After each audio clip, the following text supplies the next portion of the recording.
Hallelujah. Mata dureen keenya ganama kana furtuu mootummaa Waaqayyoo. Mata duree jedhu irratti waa gabaabaa isaa walii wajjiniin ilaalla. Wangeela Maatewos boqonnaa 16 lakkoofsa 19 fi Maatewos boqonnaa mul'ata boqonnaa 3 lakkoofsa 7 irraa waa'ee furtuu dubbata. Maatewos 16 lakkoofsa 19 irratti Phexros gaaffii guddaa sanaaf deebii edda kennee booddee Gooftaan keenya Yesuus Kiristoos furtuu mootummaa Waaqaa siifan kenne. Furtuu mootummaa Waaqaa siifan kenna. Waan ati lafarratti furtuu kanaan hiite anis itti walii galeen Waaqa irratti hidhaa. Waan ati furtuu kanaan lafarratti hiite anis itti galeen Waaqa irraa hiikaa. Hallelujah. Walii galteetu Waaqaaf lafa gidduutti mallatteeffame jechuudha. Waan nu itti galletti samaayin itti walii gala. Waan nu itti walii galletti Waaqayyotti walii gala. Waan qulqullootitti walii galanitti. Kana jechuun walii galtanii waan isin kadhattan jechuu isaati. Mul'ata gubbaatti akkuma dhageenye waldaa Filaadelfiyaaf ergaan yeroo ergamu waldaan kuni waldaa humna xinnoo qabdu. Garuu waldaa kana barsiisi sobaa karaa kam seenuu hin dandeenye waldaa qulqullina wangeelaa iddootti hedduudha. Akkas jedha. Ergaan kun isa qulqulluu isa dhugaa isa banaa Daawit of harkaa qabu isa wanta inni banu namni tokko cufuu hin dandeenye isa wanti inni cufuu namni tokko banuu hin dandeenye sana biraa dhufe jedhiidha. Ergichaan hojii kee beekaa ati humna xinnoo qabda garuu dubbii koo eegdeetta. Waldoota Eeshiyaa keessa jiran keessaa waldoota hundumaa hin komata. Rakkinni isaas immoo dubbii Waaqayyoo isa jiraataatti dubbii namaa saba daddabalaniif. Waldaan kun garuu humna xinnoo qabdi garuu waan tokko goote yeroo hundumaa wangeela iddootti heddi. Kanaaf wangeelatu ergaa sii dhufe jedhanii eessa soorsiin isaa itti malee hin fudhattu waldaan kun. Eeyaa dhufe eenyu ni dubbataa jiru burqaan isaa eessa maddi isaa eessa. Kanaaf ergamaan kun waldaa kanatti soorsii ergichaa burqaa ergichaa sirriitti adda baasee itti mutu irra jira. Isa qulqulluu isa dhugaa isa banaa Daawit of harkaa qabu. Lafa ergichi dhufe sirriitti beekan malee saaban fudhanneef warra dubbii Waaqayyoo iddootti eeganidha.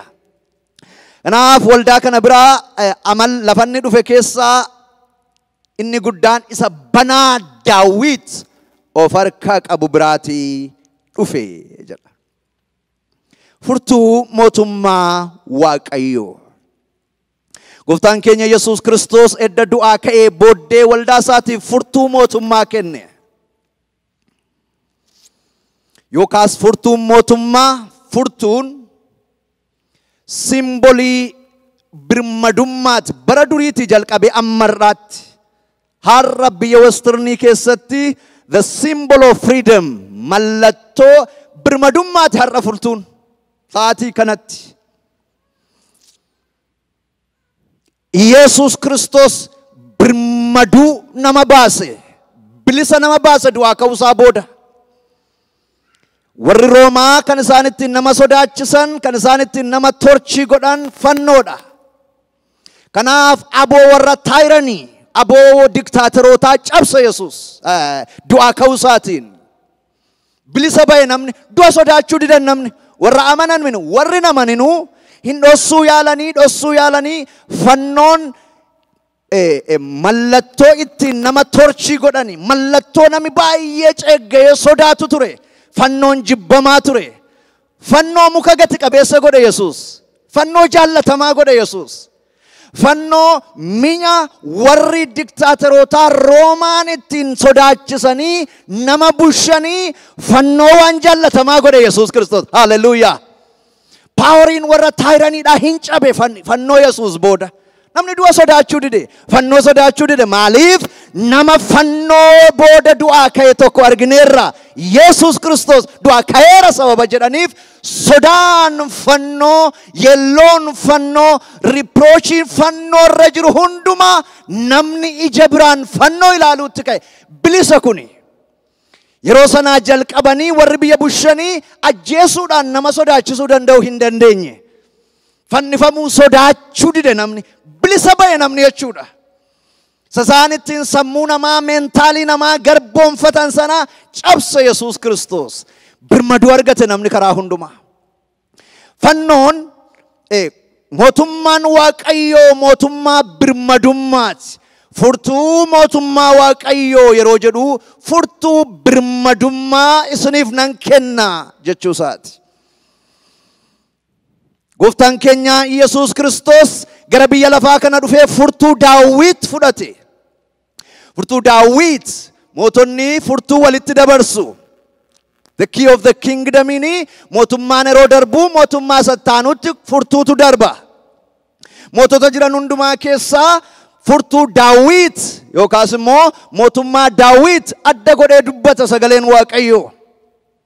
Ergamaanis Maariyaamiidhaaf yeroo Maariyaamitti dubbatee ilma deessaa maqaan isaa Yesuus jettee hin moggaafta, inni saba isaa cubbuu isaanii ittiin fayyisaa, teessoo abaabilii isaa Daawitirra sin taa'e Luqaas gubbaatti. Kana jechuun furtuu Daawit deemee dhufee isa kanatti darba, mootummaan kan isaati jechuu isaati. Mootummaa Daawit sababa lellisee dubbatuuf mootota jiran hundumaa keessaa macaafni qulqulluun mootummaan Daawit mootummaa kakuuti. Kakuu torba macaafa qulqulluu kee jiru keessaa kakuun tokko kakuu Daawit, Davidic Covenant jedhama.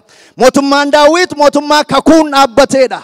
Hidda Daawit sanyii Isseey keessaa mootummaa kan fuudhu Masiin dhufaa akka jiru hidda mul'isuudha sababatee fi macaafni qulqulluun mootummaa Daawit mootummaa nagaa, mootummaa addaa godhee favorii godha mootummaa Daawit. Yesuus Kiristoos mootummaa Daawit edda fuudhee booddee mootummaan inni taanee jiru sirni mootummaa Yesuus irratti dhaabbatee Yesuus qulfii mootummaa Daawit fuudhee qulfii sana immoo unitti dabarse. Qulfii mootummaa yookaas immoo furtuu mootummaa koo sii kenneera. Luqaas Maatiyos boqonnaa 16 lakkoofsa 19 irratti sii kenneera sababa jedhuuf sirni furtuu dabarsu Yesuus irra ga'ee hidda moototaa keessaa Yesuus immoo furtuu fuudhee furtuu sanaa furtuu mootummaa unitti dabarse jechuudha. Haleluuyaa. Furtuu mootummaa nutti dabarse. Furtuu birmadummaa, furtuu dhaloota bilisa baasu, furtuu waan dhokate hundumaa ittiin bananii bira ga'anii nuu dabarse. Furtuun Daawit furtuu cimaadha. Furtuun Daawit baay'ee natti tola. Furtuun Daawit beekamaadha. Furtuun Daawit master kiidha.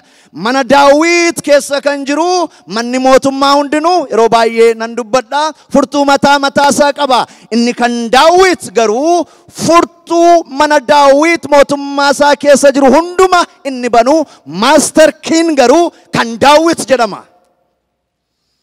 Yesuus Kiristoos furtuu isa kan Daawit of harkaa qaba. Isa kan Daawititti isa fakkeeffamu. Furtuun Yesuus nuu kennee isa waaqarraas isa lafarraas furtuu banuudha. Isa waaqarraas hin banta ittiin. Isa lafarraas hin banta ittiin. Haleluuyaa. Galanni kan Waaqayyoo haa ta'u. Furtuun nuu kenname isa waaqarraas isa lafarraas furtuu banuu master kii nuu kenne Waaqayyo. Yesuus Kiristoos furtuu balbala hundumaati. Biyya lafaa kanarra furtuu baay'eetu jira. Hayimaanotiin furtuudhaaf waa furuu yaalu. Religion, philosophy, science, technology amma tokko waa babbanuu yaalu dhala namaaf. Isa waaqarraas isa lafarraas kan banu master kii ta'e lafarratti kan mul'ate garuu hidda Daawit keessaa sanyii Isseey keessaa kan dhalate leenca Yihuudaa maqaan isaa Yesuus Kiristoosidha. Yesuus Kiristoos furtuu balbala nagaati. Furtuu balbala jireenyaati. Furtuu balbala barabaraati. Yesuus Kiristoos furtuu eebbaati. Furtuu badhaadhummaati. Furtuun waan lafarraas furtuun waan waaqarraas Yesuus Kiristoositti kenname. Furtuu kana hundumaa immoo inni immoo hin dabarse ijoollee isaatti kenne. Furtuu mootummaa Waaqayyoo. Furtuun mallattoo birmadummaati gaa. Namni furtuu of harkaa qabu simbolii ani birmadaa'eeraadha, ani bilisaadha. kannatti cufame hin jiru. Kaabinaa banamaa, kibbinaa banamaa, bayinaa banamaa, dhiinaa banamaa. Maaliif? Qulfii balbala hundumaa banu, furtuu balbala hundumaa banu Yesus Kristos waldaa isaatiif sababa kenneef. Agaafultuun universally recognized kan ta'e mallattoo birmadummaati. Furtuun aboodha, authorityidha. Aboo nuu kenne Yesus, aboo mootummaa. Furtuun aboo bakka bu'a. Amanaan aboo qaba. Seexana irratti aboo qaba. Cubbuu irratti aboo qaba. Biyya lafaa irratti aboo qaba. Dhukkuba irratti aboo qaba. Restoration of authority. Furtuu sii kenneera gaafa jedhu gannata Eden keessatti furtuu dhabe Addaam. Sila akkuma dubbataa turre waan biyya lafaa kanarra jiru hunduma isaa furtuu isaatti kenne. Aboo kenneef Waaqayyo akka bitaniif. Aboo sana furtuu sana luusii godhe deebiseetti kenne karaa Yesus Kristos. Aboo namaa kenne Waaqayyo. Jawweerra najjettu, marrataarra najjettu, waanuma nama miidhu hunduma yoo dhuddaniyyu isin irratti aboo qabaachuu hin danda'u. Furtuun mallattoo abooti. Amanaan aboo qaba. Amanaan humna qaba lafarratti. Diina irratti humna qaba. Seexana irratti humna qaba. Humna amanaa keessaan hojjetu. Humni nu keessaan hojjetu humna isaa humna gararraati akkuma jedhu Phaawulos warra Efesoniin. Humna gararraa aboo gararraatu jireenya qulqullootaa, jireenya amantootaa keessaan hojjeta. Waaqayyo maal nuu kenne? Aboo nuu kenne. Humna deebisee nuu kenne. Furtuun mallattoo humnaati, mallattoo abooti. Walga'iin kun walga'ii warra humna hafuura qulqulluu, humna Waaqayyo, aboo Waaqayyo kenneef warra exercise godhaniiti malee walga'ii namoota cal jedhanii walitti qabamanii dhufanii galanii miti. Furtuun maal mul'isa? Aboo mul'isa. Aangoo mul'isa. Furtuuni jalqaba waan hundumaati. The symbol of the beginning, start. Boqonnaa haaraa, chapterii haaraa, jireenya haaraa itti nu dabarsuusaa argisiisa. Furtuu mootummaa Waaqayyoo isinii kenneera yeroo jedhu Yesus Kristos. Jireenya nuyi kanaan dura jiraannee hin beekne. New life, new beginning. Jalqaba haaraa, jireenya haaraa, sadarkaa haaraa. Kan amanaan kanaan dura keessa lixee hin beekne balbala haaraa nutti argisiisa. Furtuun mallattoo jalqaba haaraati. Nama Kiristoosiif qabuuf hundumtuu ganama haaraatu jira. Balbala haaraatu jira. Jireenya haaraatu jira. Bor ganama haaraadha Kiristoos keessatti. Furtuun mallattoo waan haaraati. Namni furtuu kan of harkaa qabu waan haaraan, jireenyi haaraan fuula isaa dura akka jiru mul'isa. Furtuuni mallattoo beekumsaati. Warra beektota macaafaan isiniif wayyoo yaa beektota macaafaa. Isin furtuu beekumsaadha. Furtuu beekumsa. The key of knowledge. Of harkatti qabattanii jirtu. Ofii olitti hin galtanii. Ofiis hin beektanii. Nama kan biraa akka inni baratuufis immoo balbalan bantaniif isiniif wayyoo jedha. Furtuun mootummaa Waaqayyoo furtuu balbala beekumsaati. Isa kana booddee ibsee isinitti nan hima. Furtuun mootummaa Waaqayyoo kuni jalqaba hojii yeroodhuma jalqabu nama banuudhaan jalqabe. Eebba banuudhaan jalqabe tun ta'in namumatu cufamaa ture. Sammuu namaa cufamaa ture. Jireenya namaa cufamaa ture. Jireenya haaraa, eebba haaraa, bara haaraa dhufe kanaaf namni sammuun isaa cufamaa ture. Yookaan immoo waa'een Kiristoos Iyesuus jireenyi haaraa, mootummaan haaraa lafarratti jalqabe namaaf mystery ture. The mysterium Christ, the mystery of Christ. Kanaaf dhoksaan Kiristoos kuni demystify ta'uudhaafi dhoksaa ta'uunsaa hafee banamuudhaafi furtuutu barbaachisa. Kanaaf Yesus Kiristoos jalqaba kan inni godhee macaafa haa hubataniif sammuu isaanii baneedha. Waan dhokataatu jira. Albuudaa dhokataatu jira. Treasury dhokataatu jira. Qabeenya dhokataatu jira. Qabeenya kanaa kan banuu furtuu mootummaa Waaqayyoo duwwaadha.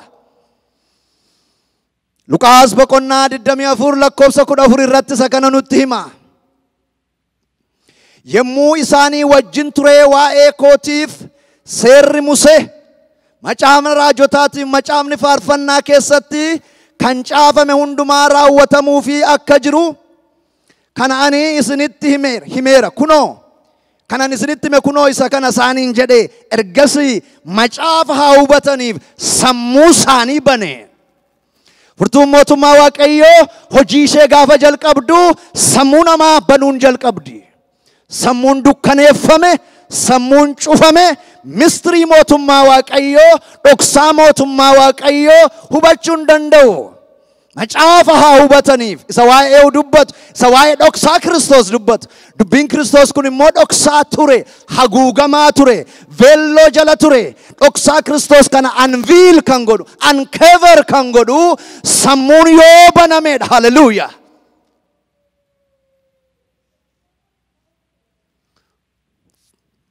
Furtuun mootummaa Waaqayyoo sammuu namaa bana. Amma Luqaas boqonnaa 1:15 irratti mootummaan haaraan jireenyi haaraan kan isin kanaan dura hin argine dhiyaateera. Kondiishaniin ittiin jireenya mootummaa haaraa kana keessa jiraatan maaloodha? Jijjiirama sammuutiin.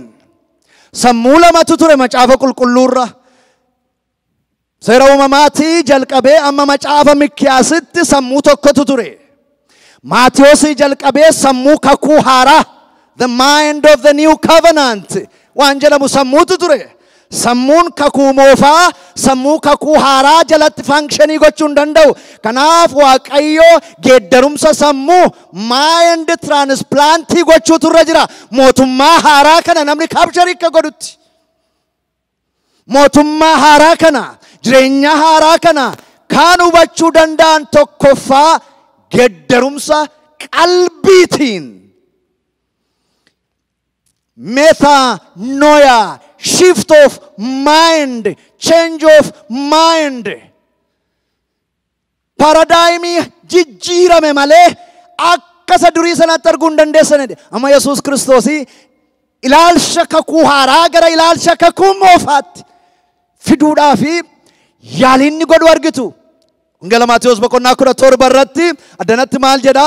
Seeraaf raajiin waa'ee koo dubbatu. Mentaalitii seeraaf mentaalitii raajii qabu. Amma garuu inni seerri jedhu inni raajiin jedhu dhokataa ture, mistirii ture.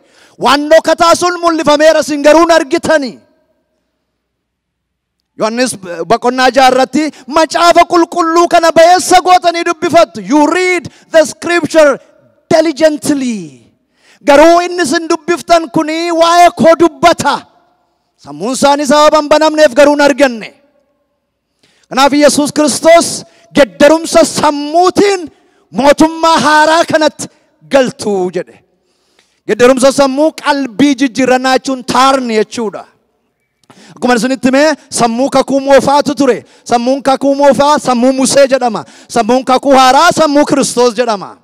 Nuyi sammuu Kiristoos qabna jedha macaafni qulqulluun, sammuu Musee qabna jedhu. Sammuu Musee irraa sammuu kakuu moofaa gara sammuu kakuu haaraatti geeddaruudhaaf Yesuus Kiristoos miraakilii dinqii tokko godhe.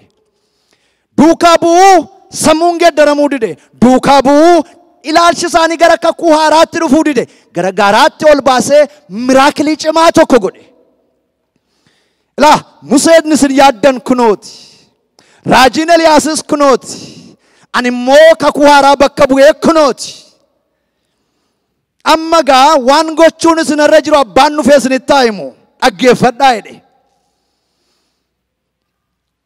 Waaqayyo waaqarraa dhufee mentaalitii Musee, mentaalitii raajotaa geeddaraa. Amma laa kunoo sammuu isa kanaa qabaadhaa. Isa kana dhagaa ittiin jedhe waaqarraa dhufee. Hallelujah. Kiristoosiin dhagaa ittiin jedhe. Sammuu namaa banaga. Furtuun mootummaa Waaqayyoo jalqabaa sammuu dukkaneeffame, sammuu qabame, sammuu hin banamin, sammuu namaa banee gadhiisa mootummaan Waaqayyoo furtuunsa. Sammuun Musee sammuu seeraati. Sammuun Kiristoos sammuu ayyaanaati. Low consciousity gara grace consciousity geeddara. Sammuun Musee seera lakkaa. Sammuun Kiristoos qajeelummaa lakkaa. Kanaaf lakkoofsi hin geeddarama, sammuun hin geeddarama. Isa kana booddeen isinitti hima.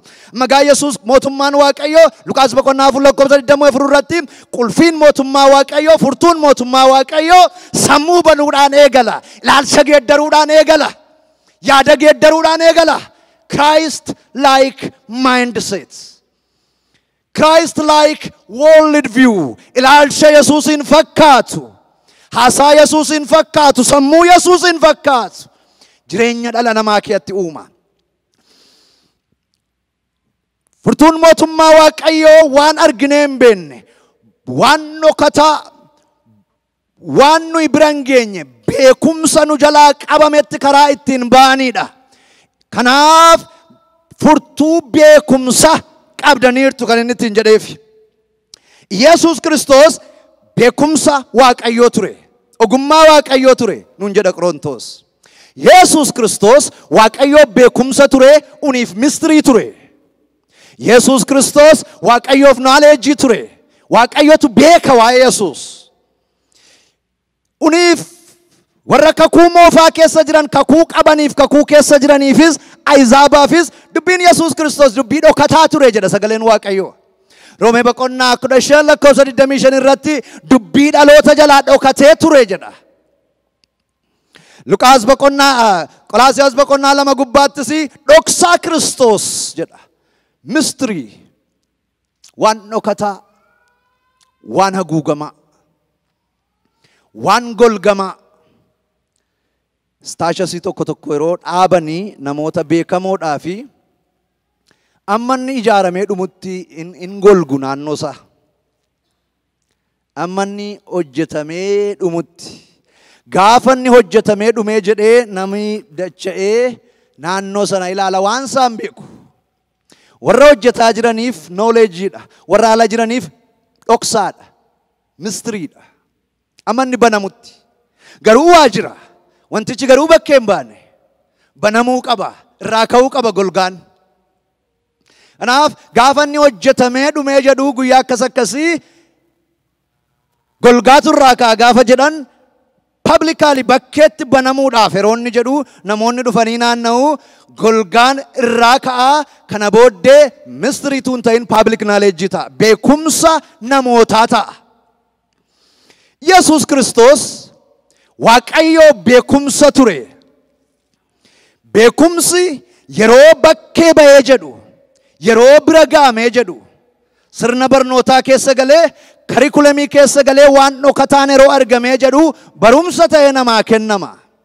Amma bakkee ba'ee amma mul'atutti garuu dhokataadha. Yesuus Kiristoos haguugamaa ture. Yesuus Kiristoos dhokataa ture. Yesuus Kiristoos mistirii ture. Yesuus Kiristoos bakkeetti ba'ee namoota baay'ee jalaa harrayyuu dhokataadha. Kanaaf Phaawulos maal jedhaa? Dhoksaa Kiristoos lallabna jedha.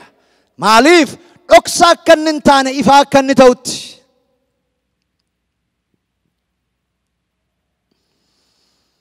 Beekumsa Waaqayyootu beekumsa keenya ta'e.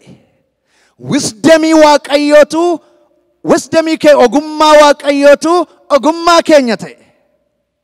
Waaqayyoof beekumsa uniif dhoksaa ture. Maayinni ture.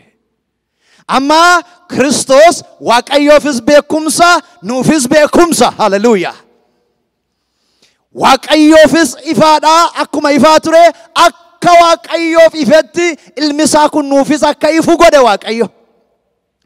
Kanaaf ani isinii fi warra Laadooqiyaatii fi akkasumas warra fuula koo hin arginiif hundumaatiif attam guddisee akka inni himaa ture akka beektan nan barbaada. Kana gochuu kootiinis dhimmuu koon, dadhabuu koon, dafquu kootiin kana gochuu kootiinis garaan isaanii ija jabinaan akka guutuu fi jaalalaan walitti hidhamanii utuu jiranii badhaadhummaa amansiisaa guutuu qabu isaa hubannaa keessaa dhufu dhoksaa Waaqayyoo isa Kiristoos keessa jiru beekuu akka argataniif ture. Dhoksaa Waaqayyoo. Dhoksaa Waaqayyoo. Dhoksaadha. Badhaadhummaatu immoo keessa jira, eebbatummoo keessa jira.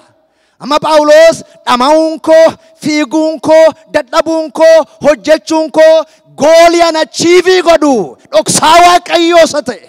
Isa garuu hunduu keessa jiru kana namootaaf beekumsa akka inni ta'uu fedha. Namootaaf akka inni ifuuf jedha. Dhoksaan kuni nuu mul'atee jedha gaa Yohaannis immoo. Yohaannis boqonnaa tokko lakkoofsa tokko irratti immoo akkas jedha. Yohaannis ergaa Yohaannis boqonnaa tokko lakkoofsa tokko waa'ee isaa jalqabee ture jedhee jalqaba. Waa'ee isa jalqabee ture sagalee jireenyaa sanaa isiniif hancaafa. Nuyi isa dhageenyeerra, ija keenyaan isa argineerra, ilaallee harka keenyaan isa qaqqabanneerra. Jireenyi mul'ifameera. Jireenyi mul'ifameera. Veelloon jireenyarraa ka'eera. Jireenyi uncovered ta'eera. Jireenyi banameera nama hundumaaf. Dur dhokataa ture jireenyi. Dur golgamaa ture jireenyi. Dur mistirii Waaqayyoo ture jireenyi. Amma jireenyi mul'ifameera. Hallelujah. Jireenyi mul'ateera. Jireenya amma kan eenyuuti? Kan nama hundumaati. Jireenya amma dhoksaa giruuppii ta'e tokkoof kenname miti. Jireenya amma kan biyya lafaati. Jireenyichi kan nama hundumaati. Jireenyi mul'ifameera. Nuyi maal goona ree? Nuyi isa argineerra. Isaaf dhugaa hin baana. Jireenya bara baraa isa abbaa bira ture. Nuttis mul'ifameera. Kanaas isinitti hin himna. Hallelujah. Jireenyi mul'ifameera. Jireenyi dur dhokataa ture amma garuu mul'ataadha. Amma gaa mootummaan Waaqayyoo jireenya bane. Jireenya bane. Isa dur dhokataa ture bane qulfiin furtuun mootummaa Waaqayyoo. Eenyu bane? Guutummaa biyya lafaa banaa godhe Waaqayyo. Isa dur dhokataa ture namoonni muraasisuma dhokataa kanayyuu namoonni muraasi saba guutuu bakka bu'anii fuula isaa duratti dhiyaatan. Amma garuu golgaarraa fuudhee jireenyicha bakkeetti mul'ise. Jireenyi mul'ataadha. Jireenyi mul'ataadha. Jireenyi mul'achuu qaba. For us the life is revealed. ለኛ ህይወት ተገለጠ። ኑ ሙላት jireenyuma keessan kan golgu irraa isiniif haa ka'u maqaa Yesuusiin. Iji keenya jireenya haa argu. Naa mul'ate jireenyi nan arge. Attam minyaa jireenyi. Attam namatti tola jireenyi. Attam gaariidha jireenyi. Nan arge jireenya. Hallelujah. Golgaan jireenyarraa naa ka'e. Golgaan jireenya haguugee ture irraa naa tarsa'e. Amma jireenya nan arge. Namadde jireenya harkaanan qabadde jireenya testiin godhe jireenya jireenya kana namatti himuutu narra jira. Hallelujah. Jireenya kana dhugaa bahuutu narra jira.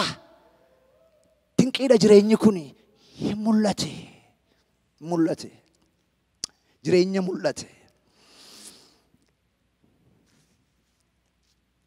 Jireenyi kun gaafa mul'atee jedhu jireenyi kun ganda nama hundumaa mana nama hundumaa keessa gaafa sagalee dhageessisuu jalqabee jedhu jireenya kana namni xinnoo misunderstand gochuu jalqabe. Jireenyi kun yeroo mistirii ture namni maqaa isaan na'u. Amma garuu gaafa banamaa ta'e jireenyi kun jireenya abiyuuzii godha namni takka.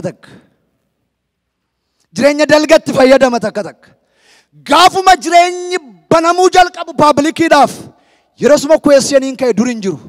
Gaaffiin jarraa jalqabaatti jalqaba ka'e the question of Trinity. Maanni sadan waaqa tokkummaa. Iyesuus nama moo Iyesuus waaqa. Amma gaa jireenya yeroo mul'atee jedhu qooda jireenya enjoy gochuun namni silaa qoruu jaallata. Jireenya kanas qabu achi qabuutti kaan gaa. Jireenyi gaafa mul'atee jedhu maal sadan tokkummaa Waaqayyoo kuni. What is Trinity? Waaqayyo sadii maali? Inni jedhu deebisee qooda jireenya enjoy gochuu waldaan siyaasa ta'e waldaan mata dhukkubbii ta'e mammoo. Waldaan kiristaanaa walgahii gurguddaa lama ta'anii gaaffii sadan tokkummaa waaqayyoo sataldii godhanii warra sadan tokkummaa waaqayyoo waaqummaa isaatti namanne dinaawonsii godhanii seera tumatanii. Nissa Creed, Apostle Creed inni nuyi jennu isa kana. Jireenya roobban sila nagaadhaan taa'u dhokataa waan ta'eef jireenyi gaafa mul'atee jedhu abiyuuzii gochuu jalqabanii. Gaaffii gurguddaatu ka'aa deeme gaa. Gaaffii gurguddaa ka'aa deeme. Gaaffii fayyina dhala namaa. Gaaffii waa'ee cubbuu. Gaaffii waa'ee ayyaanaa. Gaaffii waa'ee jireenya bara baraa. Namoonni gara isaanii ta'utti jajallisuu jalqaban jireenya mul'ate kana. The doctrine of grace, the doctrine of salvation, the doctrine of one saved forever saved. Kun amma biyya lafaarra jira. Doktriiniin nama rakkisu tokko si'a tokko fayyite bara baraan fayyite. Kun dubbii dhugaadha. Kaleessa dargaggoota keenyaa wajjin yeroo dinqii qabaanne fixuu dadhabneetuma haasofnu torbeetti bushanne. Waa'een ayyaanaa, waa'een fayyinaa sirriitti namaa banamuutu sarara jira sababa ta'eef. Gaafa qulfiin mootummaa waaqayyoo balbala banee jedhu jireenyi gaafa mul'atee jedhu dhaloonni jireenya kana akka ifatti fudhatee hin deemne. Gaaffiitti babaay'isuutti ka'e.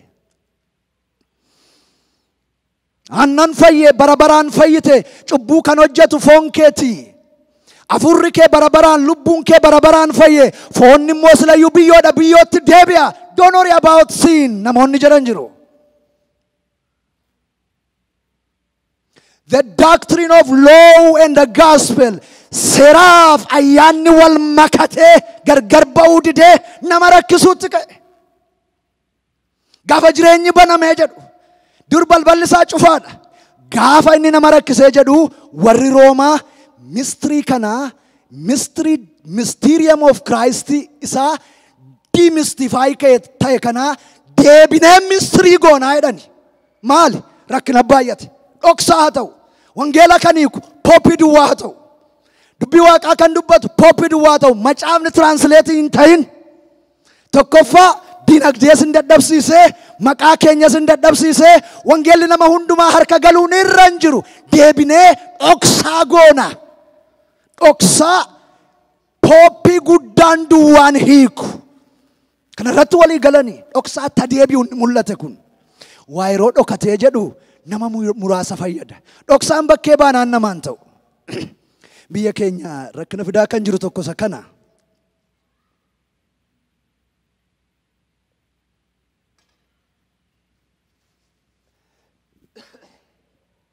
Rakkina fidaa kan jiru amantii ortodoksii keessatti tokko isa kana. Dhoksaa nama harka muraasaa turetu harka nama hundumaa jalaa galee ba'e. Ikonoomii rukutaa, jireenya rukutaa, feemi, maqaa rukutaa gaafa dhoksaan ala ba'ee jedhu. Akkuma durii dhoksaa haa ta'u taanaan ta'uu dide. Kanaaf warri Roomaa dubbii kana dhoksaa goona.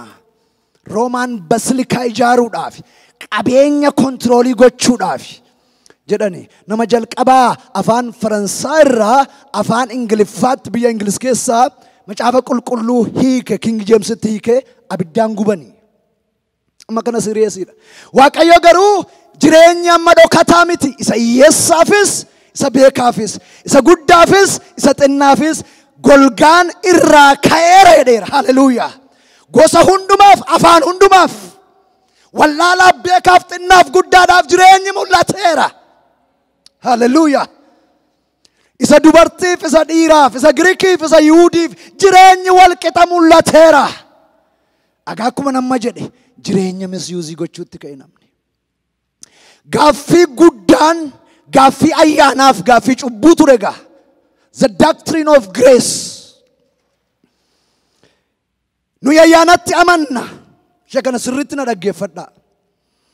Nuyi kanshasii Musee jalaa qalbiin keenya gara kanshasii Yesuusitti geeddarameera. Sababni isaa kakuun haaraa, mootummaan haaraa, sammuu Museedhaan fudhatamuu sababa hin dandeenyeef geeddarumsa sammuu meetaanooyaa sababa barbaaduuf jireenya mul'ifame kana kan nuyi fudhannu sammuu kakuu haaraatiin ayyaanatti amanna nuyi saayidii Musee jalaa baanee saayidii Kiristoos Grace representii godha. Law Museen seera jala maaltu jira? Cubbuutu jira. Orderiin namaa Museetu jira, seeratu jira, cubbuutu jira, namatu jira. Akkasi seeratu jira, cubbuutu jira, namatu jira. Namni seera gararraas hin jiru, cubbuu gararraas hin jiru.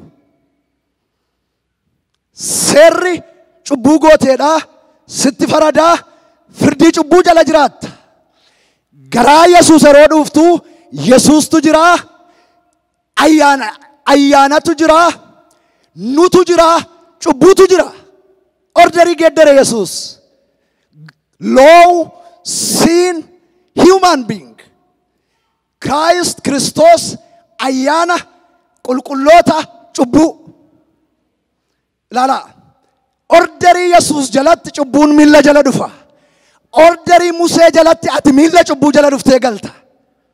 In the order of salvation, orderii fayyina keenyaa jalatti Kiristoos mataa keenya. Kiristoos ayyaana fidee dhufe. Ayyaanni maal godhaa? Cubbuu jalaa nu baasee maal godhaa? Mataa cubbuurra nu raaba. Hallelujah. Namni deebi kanaa Phaawulos Galaatiyaadhaan edda takkaa hurrii baatanii, edda takkaa bilisa baatanii, attamittiin deebitanii garbataa ture. Dur garba cubbuu turre, amma bilisa baane mataa cubbuurra jirra. Namni cubbuutti kufu, namni cubbuu amala godhatu ayyaanarraa kufeera. The moment Yesuus Kiristoos paawarii cubbuu jalaa, humna cubbuu jalaa, jireenya keenya shiiftii godhee miilla ayyaanaa jala nu gashee, ayyaanni puulii nu godha cubbuu jala. Grace is anti-sin. Cubbuu ayyaanni diina cubbuuti. Ayyaanni cubbuu jibba, ayyaanni cubbuu waraana, ayyaanni cubbuu lola. Kanaaf toloonni mataa cubbuurra deemu malee cubbuun mataa keenya irra hin deemu. Hallelujah. Galanni kan Waaqayyoo haa ta'u. Mee nama ayyaana fudhattan Waaqayyoof galata. Hallelujah. Akkasi ayyaana maaliif leellifna? Ayyaana maaliif jenna? Ayyaana malee humna cubbuu mo'uutu hin danda'amu. Humna cubbuu daaku ayyaana duwwaadha. Hallelujah. Humni mataa cubbuurra nama dhaabu ayyaana duwwaadha. Kanaaf Waaqayyo humna nuu kenne, the power of grace. Humna cubbuu, Waaqayyo cubbuu jibba. Jireenya qulqullummaa akka jiraannuuf nu waame Waaqayyo. Jireenya Yesuusin fakkaatu akka jiraannuuf nu waame Waaqayyo. Jireenya qajeelummaa akka jiraannuuf nu waame Waaqayyo. Kun immoo orderii Museen hin danda'amu, seera namaan hin danda'amu, ayyaana Yesuusiin, ayyaana Kiristoosiin garuu hin danda'ama. Hallelujah. Mee warri aan ayyaana argadheera jettan Waaqayyoof galata. Ayyaana, grace. Agaa Musee seera cubbuu nuyi oreroo ilaaltu maal lakkoofta? Cubbuu lakkoofta. Kiristoos ayyaana ana oleroon ilaalu maalan lakkaa? Qajeelummaan lakkaa? Waanuma argitu lakkoofta. Waanuma si gararraa jiru lakkoofta. Qajeelummaa Yesuus. Ani Yesuusin tolaan ta'e, ani Yesuusin cubbuun koo naa dhiifame. Ilaa hoolaa Waaqayyoo isa cubbuu koo baate, ilaa isa qajeelaa, ilaa isa tolaa, ilaa isa gaarii, ilaa isa ittiin nama ta'e, ilaa isa nagararraa jiru. Hallelujah. Golgaa cubbuu jala yoo jiraatte nan yakke, nan du'a, nan bada, bara nan jiraadhu, seera Museen cabse, kanan cabse, ani hin jiru, nan bade. Yeroo hoolicha laaltu, ilaasa yakka koo baate, ilaasa mudaa hin qabne, ilaasa qajeelaa na godhe, ilaasa ba'aa koo baate, ilaa hoolaa Waaqayyoo isa cubbuu biyya lafaa baate. ኢየሱስ ሃሌሉያ galanni kan waaqayyo haa ta'u gaafas guddinni kee gara cubbuutti tun ta'in gara isa qulqulluu ta'eeti qulqullummaatti gara qulqullummaatti qajeelummaatti gara qajeelummaatti beekumsaa gara beekumsaatti mataa cubbuu harkisa cubbuu giraavitii cubbuu irraa fagaachaa qajeelummaatti guddachaa adeemna galata waaqayyoo fida haleluuyaa kanaaf nuyi warra ayyaana abiyuuzii godhan miti nuyi warra jireenya baname kana misyuuzii godhan miti warra jireenyi nuu galee sirriitti itti fayyadamnuudha nuyi olmaanu ole warra beennuudha nuyi warra ayyaanaan fayyedha nuyi warra ayyaanaati nuyi ayyaanni qajeelummaa Yesuus lakkaa cubbuun dabakee seerri dabakee lakkaa rikoordinati loo jalatti qabdu du'asii ta'a sitti faradamuu qaba dhugaa dhalachuun isaa immoo hiyakkitee fannoo sii ta'aadha rikoordinati Yesuus jalatti qabdu jireenyi bara baraa kan keeti ati mucaa waaqayyooti ba'aa kee hundumaa sirraan kaase anaan malee siin miti gara koo ilaali haleluuyaa maqaan waaqayyoodha haa eebbifamu attam dinqiidha anaaf ayyaana kana mi'eeffachuu qabna gaa lafa dhiyee bari'u cubbuun diina keenya cubbuun humna nuyi jalaa ba'uu hin dandeenyedha cubbuun humna qaba aangoo qaba ayyaanni harkisee yoo jalaa nu baase malee waaqayyoonni laga cubbuu kee nu baase laaqii cubbuu kee kan nu baase ayyaana waaqayyoo dhoqqee cubbuu keessaa kan nu baase ayyaana waaqayyoo ayyaana Yesuus tarree tolootaarra kan nu dhaabe ayyaana waaqayyooti maqaan waaqayyoodha haa eebbifamu kanaaf jireenyi mul'ate jireenya nuu mul'ate kana tamittiin qabanna jireenya nuu mul'ate kana ayyaana jala teenyee sodaa waaqayyoon cubbuu jibba jallina jibba hammeenya jibba irraa fagaachaa ayyaana lakkaataa ayyaana taggaamaa ayyaana toliixachaa ganama rookaanu ilaa hoolaa waaqayyoo ilaa Yesuusiin gara keetta lolsiqaa ilaa isa qajeelaa na godhe ilaa isa tolaa na godhe ilaa isa ba'aa koo baate har'a siinan arge Yesuus haleluuyaa haleluuyaa jenneetu irraa fagaachaatu badeemnu dhumarratti akkuma neen gadda jedhee Yesuus keessa dhannee galla bara baraan mee waaqayyoo ulfina guddaa isaa fida haleluuyaa waldaa